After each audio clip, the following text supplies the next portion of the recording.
ورزو یوې سیمه ییزې موضوع ته المرصاد خبري ویب سایټ د خپلو سرچینو په حواله خبر ورکړی دی چې بلوچستان کې د خراساني خوارجو یو مهم پاکستاني مسؤل له خپل یو تاجکستاني ملګري سره یو ځای وژل شوی دی. یادې خبري سرچینې ویلي دي چې خوارجو یاد مهم مسؤل کس عاصم بلوچ نومیده او د بلوچستان د مستونګ سیمې اصلي اوسیدونکی و. المرصاد د خپلې سرچینې په حواله زیاته کړې ده چې عاصم بلوچ په خزدار سیمه کې خپل تازه جذب شوي تاجکستاني ملګري سره یو ځای د ناپېژانده وسلوالو په یو برید کې وژل شوی دی. د افغانستان اسلامي امارت ویان مولوي ذبیح الله مجاهد مخکې ویلي و چې د پاکستان په خاوره کې خوارج ښکاره د روزنې مراکز لري او له غذایه په افغانستان کې بریدونه پلانوي. د یادونې ده چې 3 ورځې وړاندې هم د پاکستان په کراچۍ کې د حسن په نوم یو بل داعشي مسؤل د وژنې راپورونه هم خپاره شول. ورزو په همدې موضوع د چارو لشنونکي ښاغلي مفتي اجمل سالار صاحب سره خبرې کوو. سالار صاحب ستړی مه شئ، وخت بخیر. السلام علیکم ورحمت الله وبرکاته. کور مو ودان؟ خوشحاله اوسئ. سالار صاحب لکه چې تاسو به هم خبرونه څارلي وي، وړمه ورځ د پاکستان په بلوچستان او کراچۍ کې د خوارجو څو مهم مشران وژل شول. یو خو دا چې پاکستان کې د دې کسانو وژل کېدل څه پیغام لري، او بل دا چې د دې ډلې پر راتلونکي جوړښت باندې څه اغېز کولی شي. سلامونه تاسو ته درنو اوریدونکو ته مو. دا چې پټه خبره ده نه، او نو دا چې ښکاره شواهد او ثبوتو تلقي تکراري کیسې دي.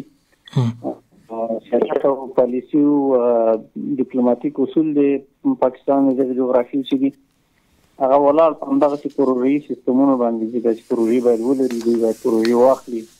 د سیمې په نامۍ پورې منتج کېږي یا د سیمې په ګډوډۍ پورې منتج کېږي، نو د دوی پروژه وي. داسې ثبوتونه او شواهد شتون لري. له ډېره مخکې نه حتی د فتح په ورځو کې یا د فتح نه یو تقریبا کال شپږ میاشتې مخکې داعش ډلې په نورو هیوادونو کې غونډې درلودې او د خپل ځان لپاره یې بلوچستان خاوره یا بلوچستان جغرافیه بستر جوړول غوښتل، او په دې باندې دوی لکه موافق شوي وو. هغه بستر یې د ځان لپاره عیار کړی، د پاکستان سره په تفاهم باندې او د بلوچستان د قومي جوړښتونو په سر ګرځولو په یو سیستم باندې کار کړی دی او دغه سیمه د ځان لپاره بستر ګرځولی ده. پیغام به داسې وي چې څومره چې بې باوري پاکستان ترلاسه کړی دی یا نړۍ په پاکستان باندې بې باوره شوې ده، یا د سیمې هیوادونه ځانګړي توګه ګاونډیان په پاکستان باندې بې باوره دي، دغه بې باوري به د دوی لپاره زیاته کړي او هغه ضمني باور چې د خپلو دوستانو کې لري دا به هم له لاسه ورکړي. سالار صاحب ولې به پاکستان ته مخامخ د سیمې هیوادونه به وایي نه چې تاسو د سیمې د نامنۍ لامل یاستئ؟ خو ښکاره به د افغانستان اسلامي امارت وویل چې د دغې ډلې مرکزونه په بلوچستان او ځینو نورو سیمو کې شته دي، خو د سیمې هیوادونو کوم غبرګون پرې ونه ښوده.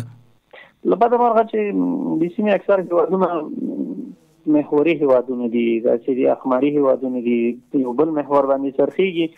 او دا هیڅ پروژه داسې یو پروژه نه ده چې هغه پاکستان جوړه کړې وي، هغه داسې یو چا جوړه کړې ده چې هغه د پاکستان بادار بللی شو. نو دغه هیوادونه ډیری داسې دي چې د هغوی په محور باندې راڅرخیږي او د هغوی د منافعو په خطر کې اچولو جوګه نه دي، نه وړتیا لري چې د هغوی منافع په خطر کې واچوي او دغې پروژې سره مستقیم ډول باندې کار پیدا کړي. نو په دغه وجه باندې په دغه علت باندې هیوادونه نشي کولی چې په ښکاره له پاکستان سره یو تصادم یا په ښکاره له پاکستان سره حد اقل په دې موضوع باندې مذاکرات وشي. سالار صاحب دغه پرون چې 2 کسه وژل شوي دي، په دې کې یو تاجکستاني وګړی هم شتون لري چې تازه دغې ډلې لیکو ته ورغلی دی. دغه کس شتون په تیر کې چې کله دغه ډول ارقام او خبرونه ورکول کېږي چې په دغه ډله کې تاجکستاني وګړي هم شتون لري، دوی پکې فعاله دي، بشري نیروی تر ډېره د همدغو خلکو ده. دا د پروژې بل کوم اړخ ښیي؟ دا داسې پیچلی جوړښت دوی کوشش کوي چې ترلاسه یې کړي، داسې یو څوک په لاس کې ولري یا په ولکه کې ولري چې وکولی شي. موږ لږ مخکې وویلې چې دا پروژه جوړه کړې داسې یو چا ده چې هغه تر ټولو زیات تمرکز په غرب کې دی یا په راس کې امریکا متحده ایالات قرار لري. دوی هڅه کوي چې داسې یو هېواد په ولکه کې ولري یا د هېواد داسې هېواد وګړي په ولکه کې ولري چې وکولی شي په عین واقع چې سیمه ناامنه کړي، د امنۍ نه ګټه پورته کړي له روسیې سره یا شرقي بلاک سره مو کولی چې خپل رقابت وپالي.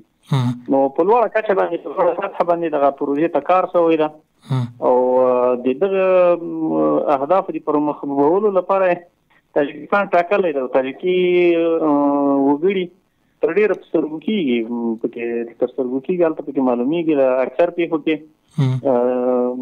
فرق چې لګېږي د تاجکستان د وګړي وي.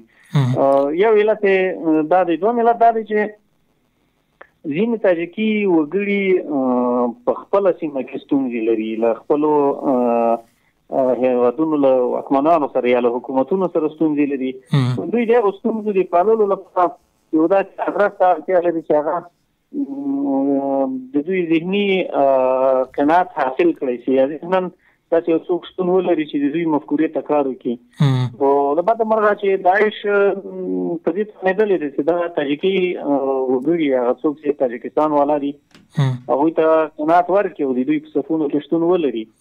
او دغه یوازې داسې نه ده چې تنها د تاجکستان لپاره به ستونزې وي، د دغه سیمې هېوادونو لپاره چې مرکزي اسیا ورته ویل کېږي، دغه ټول هېوادونه کېدای شي متضرر شي. او داعش لپاره موږ لږ مخکې وویل چې یوازې پاکستان کار نه کوي، مطلق متحده ایالات کار کوي، ولاړ دي او دا پروژه پنځوي د سیمې هېوادونو په خلاف په هر ډول یو ډول کوشش کوي چې په هره سیمه کې سالار صاحب که په سیمه ییزه او نړیواله کچه د دغې ډلې پر ضد هغه شعارونو ته وکتل شي، اوس څنګه افغانستان او د منځنۍ اسیا هیوادونه او هغه هیوادونه چې دغه پروژې برخه نه دي او قرباني دي څه ډول کولی شي دغه پردي په وړاندې په ګډه سره ښه مبارزه وکولی شي؟ استفادونو لپاره ښه ادرس دا دی چې له افغانستان سره همکاري وکړي او افغانستان د دې مبارزې لپاره بخښنه غواړم هیڅ متکی نه دی. ځکه افغانستان وګړي او افغانستان نظام اسلامي هغه په فکري لحاظ له دوی سره په ټکر کې واقع دي. نو هغه هر هغه جګړه یا هر هغه مبارزه چې په عقیدوي فکري بنسټ ولاړې وي هغه نه ماتېدونکې مبارزه وي. نو دلته دوی شتون نه لري.